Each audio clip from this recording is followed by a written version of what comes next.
Lost in the shuffle with Kirill Kaprizov and Kevin Fiala continuing to push career highs and shatter wild records is a couple of veteran defensemen who have flown under the radar with career seasons of their own. We look at what Jared Spurgeon and Jonas Brodin have been able to do this season, plus Matt Boldy tying a record that Kirill Kaprizov broke last year, and plenty of familiar faces heading to the Xcel Energy Center tonight as the Seattle Kraken are in town. We preview the game plus more today on Locked on Wild. You're Locked on Wild, your daily podcast on the Minnesota Wild. Part of the Locked On Podcast Network, your team every day.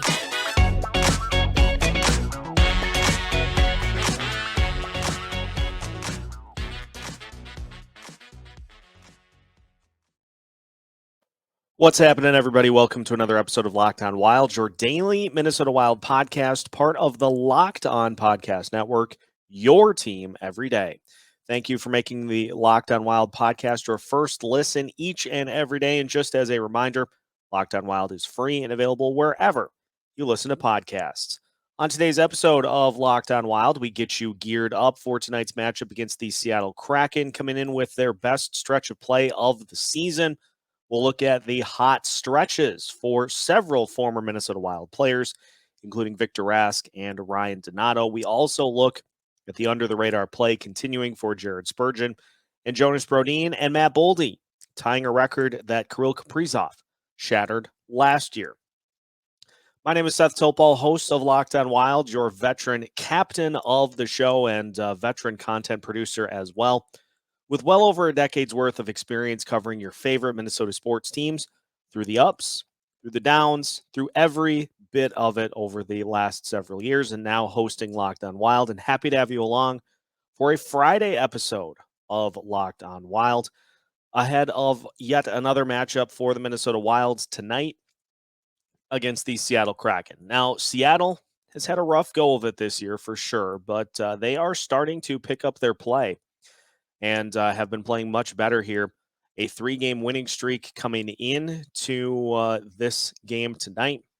And if you looked at the roster, you wouldn't know it because there are several former Wild players that are dotting this Kraken roster who happen to be heating up a little bit heading into this game. And looking at it, of course, Victor Rask, who has 6 points in the month of April, 2 goals, 4 assists. Ryan Donato, 6 points as well.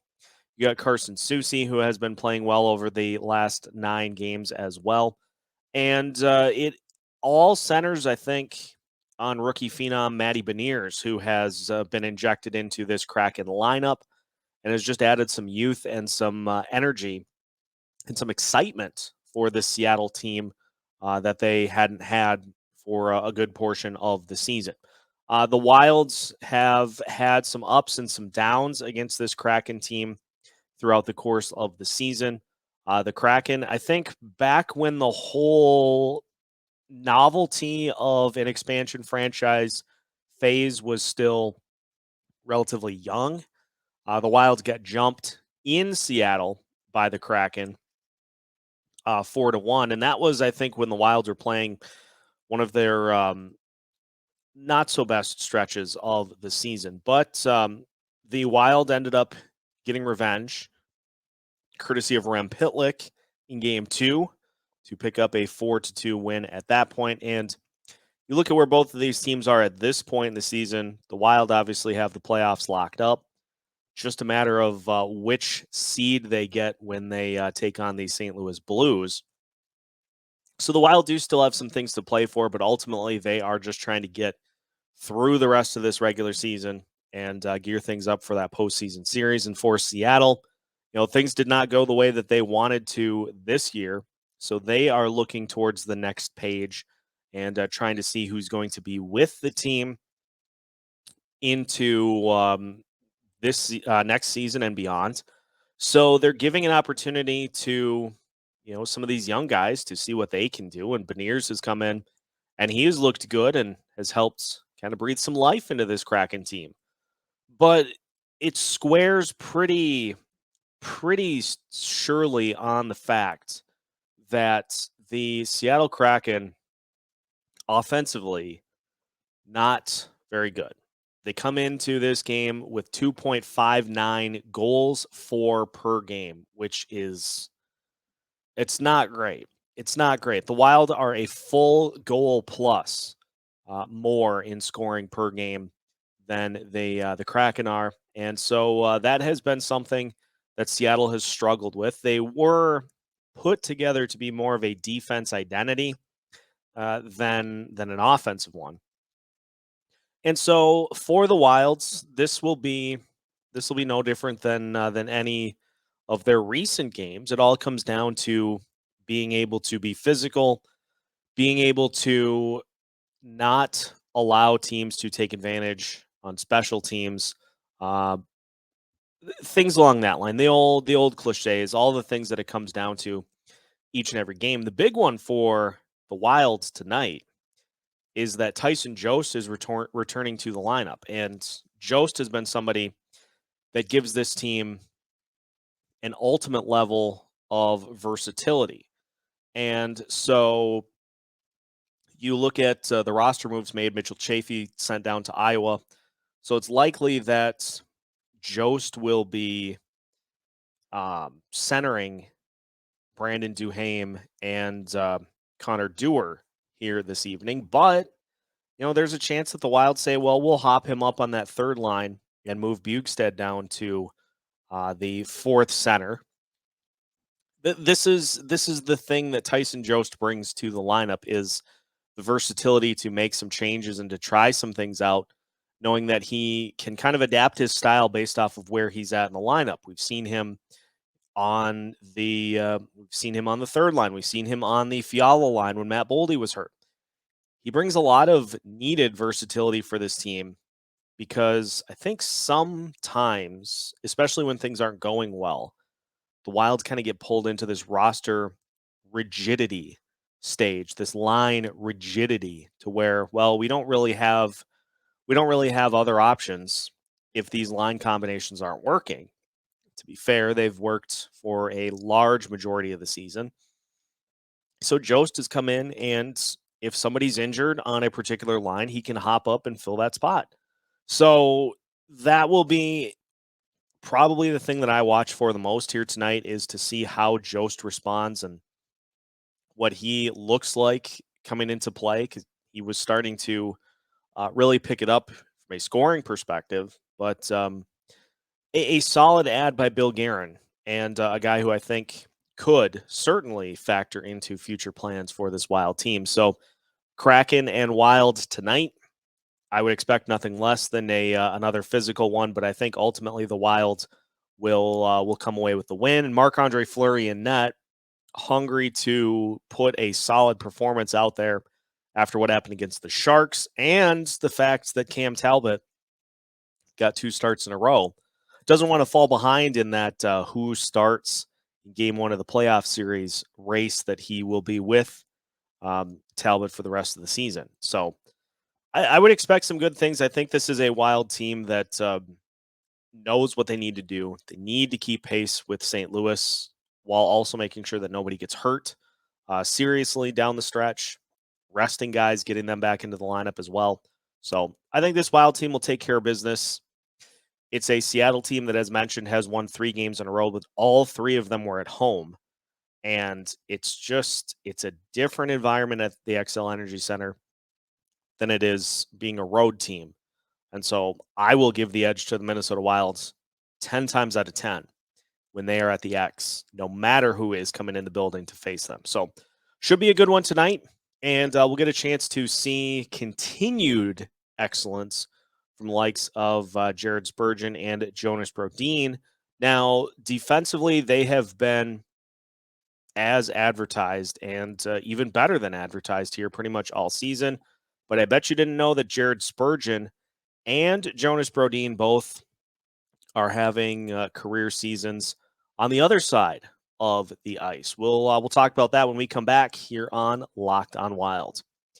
April showers bring May Built Bars. And if you are looking for an opportunity to eat a little better and find a snack that you can take with you each and every place you go, Built Bar would like to introduce itself and offer you a chance to try the Built Bar Puffs.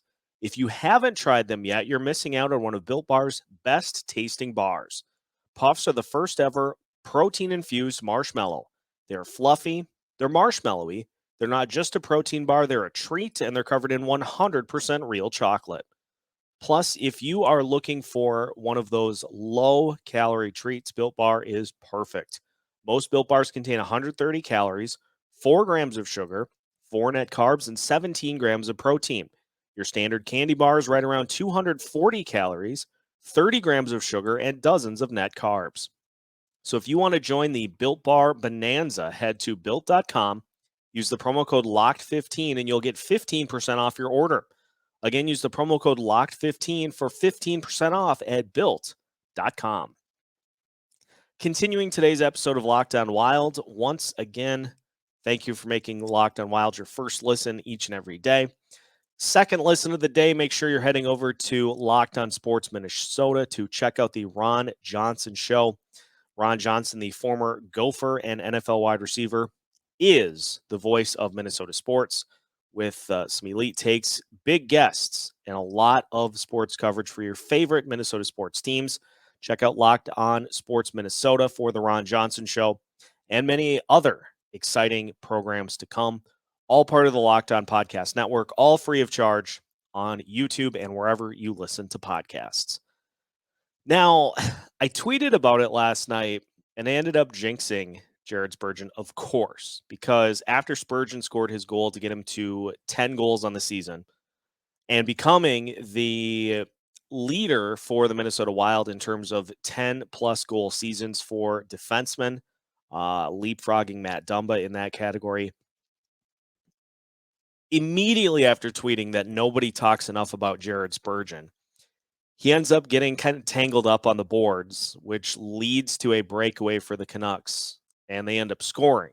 And so it just, go figure. But the big point being is that we have, this infinite amount of time that could be devoted to talking about just how good of a defenseman Jared Spurgeon is, and just never seems like it's enough.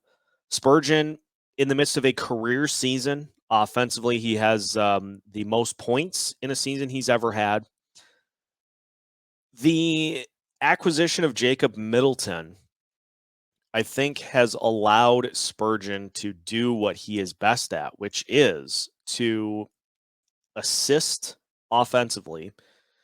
But when push comes to shove, he's perfectly capable of sliding back on defense and just making life miserable for opponents. And Middleton, I think, has allowed him maybe the most freedom he has ever had in terms of being able to jump in and assist on offense and just unleash that slapper from pretty much anywhere on the ice. I think we've seen that this Middleton-Spurgeon combo is very beneficial for both players and is very beneficial for the Minnesota Wild as well. It has maximized everybody's ability. Spurgeon's not having to cover on defense for the likes of Jordy Ben or anybody along those lines. He doesn't have to cover extra ground to assist the Wild defensively because Middleton's got it. Middleton is more than capable of playing a big role on defense, and he does. And so that has allowed Spurgeon to play his normal role of defense and has allowed him to just continue to get things done offensively. And a lot of his goals have come up in very clutch spots. Now, his career high in goals was 14 back in 2018, 2019. He's got 10 right now and is just getting closer and closer towards what is going to probably go down as the best season of his career. Now, I do stand corrected because technically he's at 39 points right now, with 43 being his best season of his career. But with a handful of games left in the season, he certainly has a chance to pick up the 4 points that he would need to tie that mark, 5 points to exceed it, especially with the Arizona Coyotes on the schedule here the rest of the way. But Jonas Brodin also, he has established a career high in points this season. Now, it's not the 9 goals that he scored last year for this Wild team, but he does have 4, and he's got 25 assists to go with it. And for Spurgeon, he on the same side of the coin. When Matt Dumba is his D partner, Spurgeon can focus more on the defensive side of things. But Spurgeon has taken some of what we saw last year in really trying to be more involved on offense when he plays out on the ice. He's taken some of that, and the goals haven't necessarily translated, but he still is very active on the play when he's in there, and just continues to be an absolute force for this Wild team. You want a good indicator as to how valuable he is to this team? Just look at what he's done to Connor McDavid. Pretty much every time the Wild have played Edmonton over the last several seasons, he clamps down on the best players.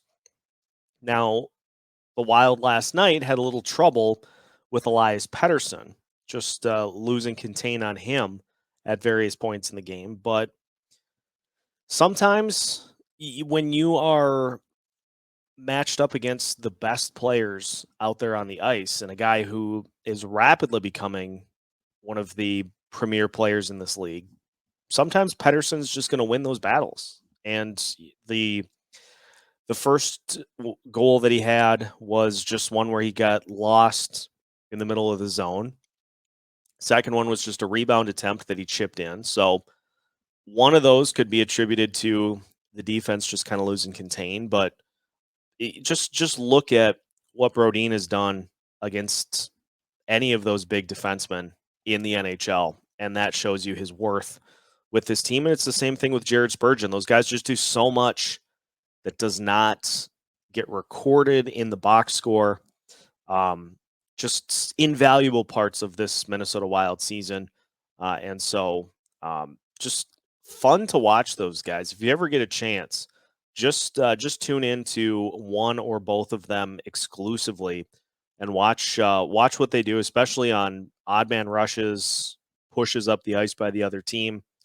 Just have a knack of doing whatever needs to be done to disrupt and prevent the other team from getting anything close to a good look on defense. So great seasons for those two guys. Who else is having a great season is Matt Boldy. And if not for Kirill Kaprizov taking the Wild by storm last year and breaking the all-time record for points in a rookie season, Matt Boldy just tied it at the age of 20.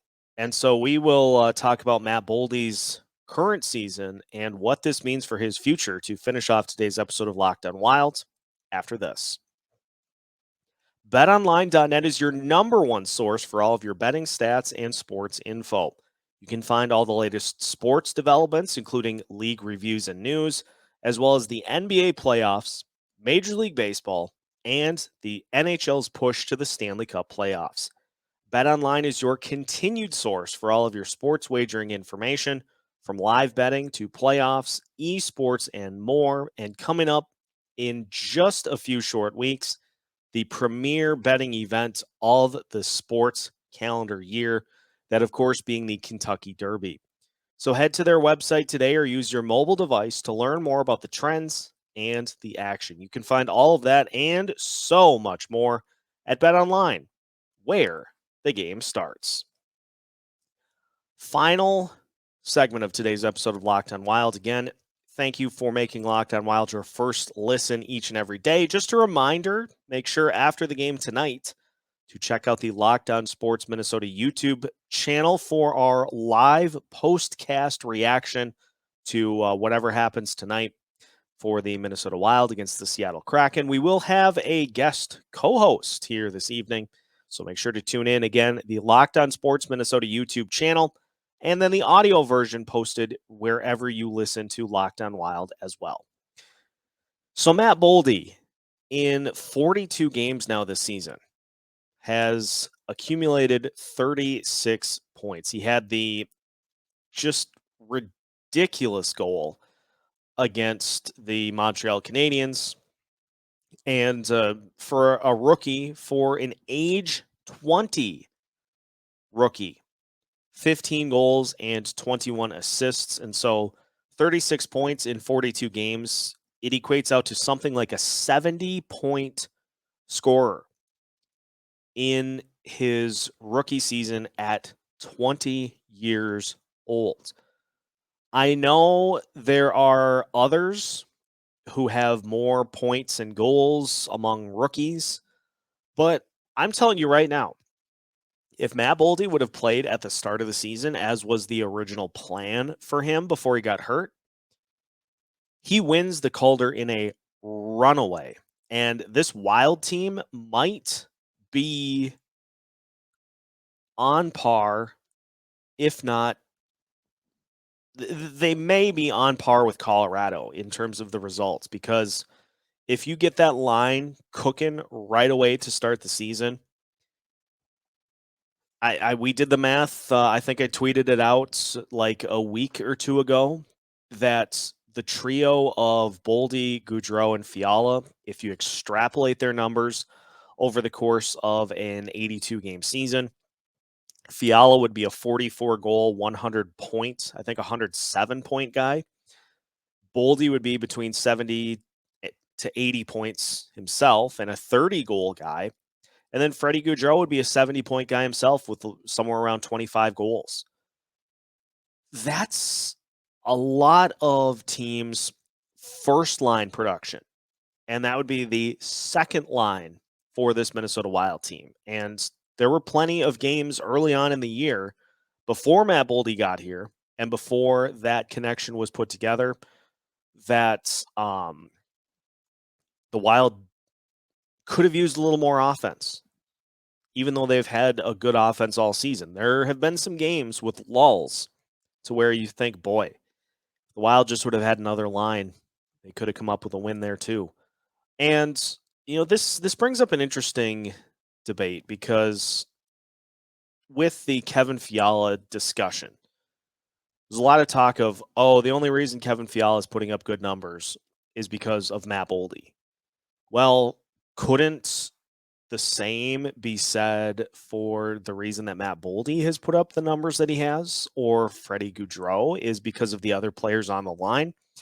It's a line that has developed some really good chemistry and is full of really good players. Would they be as good on their own? No, because we saw what happened at the beginning of the year with Kevin Fiala, Victor Rask, and Freddie Goudreau on that line pairing. It didn't really work. And so it took a while for Fiala to kind of get going scoring wise. And the perfect complement was Matt Boldy, because those guys can just do exactly what makes the Kirill Kaprizov, Matt Zuccarello pairing so dangerous. They can do the exact same thing because Fiala has shown the ability to be able to just skate circles around people. Boldy is well beyond his years in terms of positioning and in terms of puck handling and in terms of his passing, in terms of all the intangibles. He looks like a guy that's been playing in the league for 10 years, and he is 20 years old. And so if not for Kirill Kaprizov breaking that Marian Gaborik record last year, and if not for Matt Boldy getting hurt, we would be talking about a better rookie season than Kirill Kaprizov had for Boldy this year. I believe that Matt Boldy would have been able to best all of those marks that Kaprizov had he been given a full season this year and not had it cut short on the front end due to injury. So you've got Kirill Kaprizov locked and loaded as the franchise, the star of this franchise, the face of this franchise.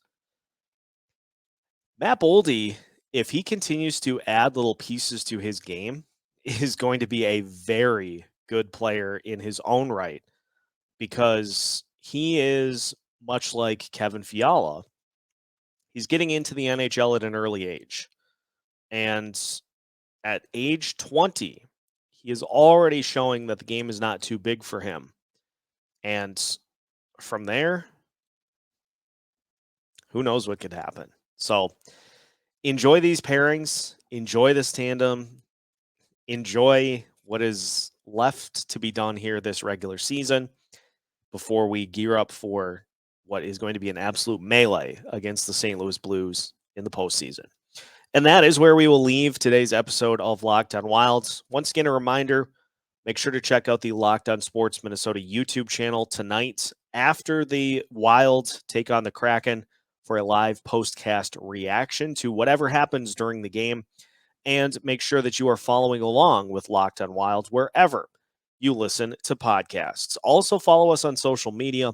We are available on any of your favorite social media platforms, keeping you up to date on all things Minnesota Wild all season long. You can find new episodes of Locked On Wild every Monday through Friday as parts of the Locked On Podcast Network.